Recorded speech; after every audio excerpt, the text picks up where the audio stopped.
Hello friends, welcome to smart learning Adda. आज हम लोग पढ़ने वाले हैं श्रम विभाजन और जाति प्रथा के ऑब्जेक्टिव क्वेश्चन आंसर को आज हम लोग कैप्चर करेंगे और देखेंगे कि कितने ऑब्जेक्टिव क्वेश्चन तैयार हो रहे हैं पहले चैप्टर से। और पहले चैप्टर के लेखक कौन है? डॉक्टर भीमराव अंबेडकर। और सारी कहानी को हमने डिटेल्स में पढ़ा दिया और बता दिया है। जो भी इम्पोर्टेंट पॉइंट्स थे उनको हमने पिछले वीडियो में दे दिया है। तो अगर आप लोगों ने पिछला वीडियो नहीं देखा तो उसको एक बार देख लें। चलिए चालू करते हैं आज के क्लास को और देखते हैं आज के कितने ऑब्जेक्टिव क्वेश्चन हमने इकट्ठे किए हैं और इसको कैसे याद करना है। ठीक है, चलिए स्टार्ट करते हैं आज के वीडियो को। तो पहले हम आप लोगों को बता दें कि पहला क्वेश्चन जो है वो सबसे पहले पूछेगा कि श्रम विभाजन और जाति प्रथा के लेखक कौन है। तो डॉक्टर भीमराव अंबेडकर इसके लेखक हैं। अगला क्वेश्चन है श्रम विभाजन और जाति प्रथा गद्य की कौन सी विधा है। तो ये निबंध है। गद्य की कौन सी विधा है? तो निबंध है, जो हमने पहले ही क्लास में करा दिया था। एनिहिलेशन ऑफ कास्ट को हिंदी में किसने अनुवाद किया था, ये क्वेश्चन पूछेगा, क्योंकि इसी का जो हिंदी अनुवाद है हम लोग पढ़ते हैं किस नाम से? जाति प्रथा और श्रम विभाजन के नाम से पढ़ते हैं। तो इसीलिए ये क्वेश्चन इंपॉर्टेंट हो जाता है कि एनिहिलेशन ऑफ कास्ट को हिंदी में किसने अनुवाद किया था। ललई सिंह यादव ने किया था हिंदी में अनुवाद, जो भाषण दिया जाने वाला था कहाँ पे? 1936 में लाहौर में दिया जाना था, जो किसी कारणवश नहीं दिया जा सका, जिसमें आयोजकों की सहमति नहीं होने के कारण यह भाषण नहीं दिया गया। बाद में इसको क्या किया गया? एक किताब का रूप दे दिया गया था। ठीक है, एनिहिलेशन ऑफ कास्ट को हिंदी में किस नाम से जाना जाता है? तो श्रम विभाजन और जाति प्रथा के नाम से जाना जाता है। इन सारे क्वेश्चन को आप लोग अपने नोटबुक में नोट करते जाइएगा और रिपीट करते रहिएगा। ठीक है, अगला क्वेश्चन है भीमराव अंबेडकर का जन्म कहाँ हुआ था? 14 अप्रैल 1891 में। कब हुआ था ये बताना है, 14 अप्रैल 1891 में। अगला है कहाँ हुआ था? डॉक्टर भीमराव अंबेडकर का जन्म कहाँ हुआ था? तो महू नामक एक जगह है जो मध्य प्रदेश में पड़ता है। महू के बाद एक कॉमा दे दीजिएगा आप लोग।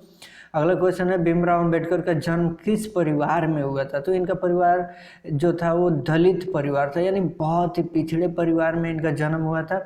शुरू में हमने बताया था पिछले वीडियो में आपको, जब डिटेल्स में पढ़ा रहा था, कि डॉक्टर भीमराव अंबेडकर का जन्म एक दलित परिवार में हुआ था और काफ़ी कठिनाइयों के साथ इनका शिक्षा दीक्षा जो भी आगे का हुआ था वो काफ़ी कठिनाइयों से हुआ था। बाद में ये एक जो राजा थे बड़ौदा के नरेश थे, उन्हीं के प्रोत्साहन से ये आगे की पढ़ाई करने के लिए अमेरिका गए, लंदन गए, ऐसे इनका पढ़ाई चलते रहा। ठीक है, तो डॉक्टर भीमराव प्रारंभिक शिक्षा गांव से ही हुआ था, ये भी याद रखना है। और भीमराव अंबेडकर उच्च शिक्षा के लिए कहाँ गए? न्यूयॉर्क गए, जो अमेरिका में पड़ता है, फिर लंदन गए। और ये कैसे गए थे? तो ये बड़ौदा के जो नरेश थे उन्हीं के प्रोत्साहन से ये गए थे, ये भी याद रखना है। ठीक है, आगे देखते हैं। भारतीय संविधान निर्माता भीमराव अंबेडकर को, जो हमने आपको बता दिया है।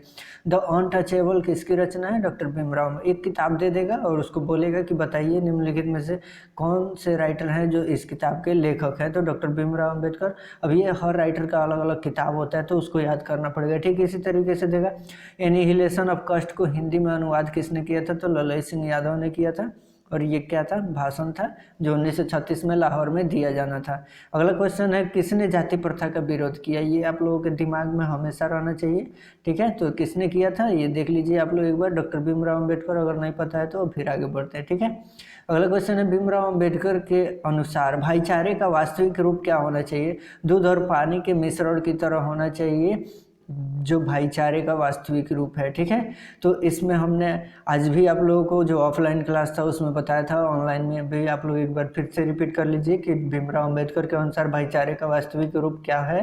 तो दूध और पानी के मिश्रण की तरह। ठीक है, बाबा साहब के अनुसार आदर्श समाज किसे कहा जाता है? तो जो बंधुत्व पे आधारित समाज होता है उसी को क्या कहा जाता है? बाबा साहब के अनुसार आदर्श समाज कहा जाता है।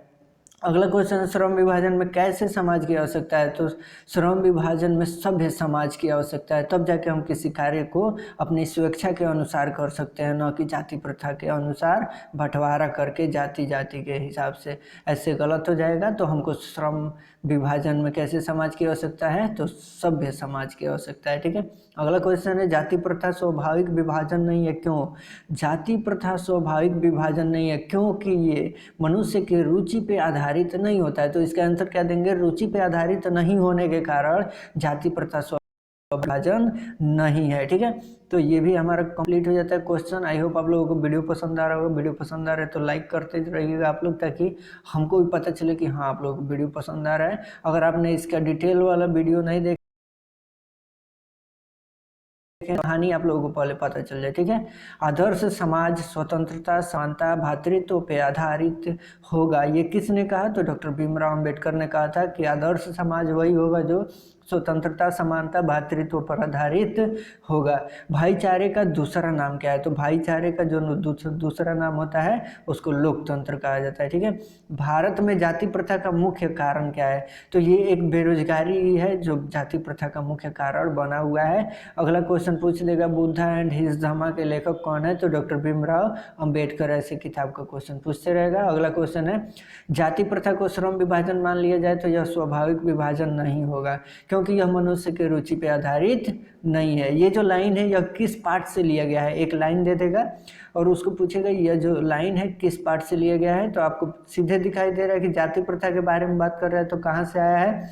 श्रम विभाजन और जाति प्रथा से, ठीक है। अगला क्वेश्चन है, भीमराव अंबेडकर की मृत्यु कब और कहाँ हुई थी? तो दिसंबर था 1956 बात है ये, और कहाँ हुआ था? दिल्ली में हुआ था, ठीक है। भीमराव अंबेडकर के प्रेरक कौन कौन थे?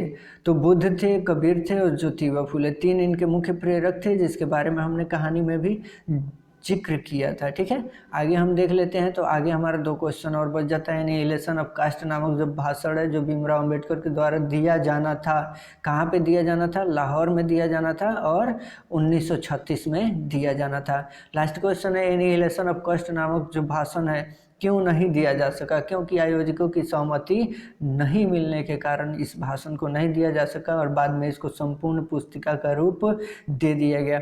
आई होप आप लोगों को वीडियो पसंद आया होगा, और वीडियो पसंद आया तो वीडियो को लाइक कीजिए,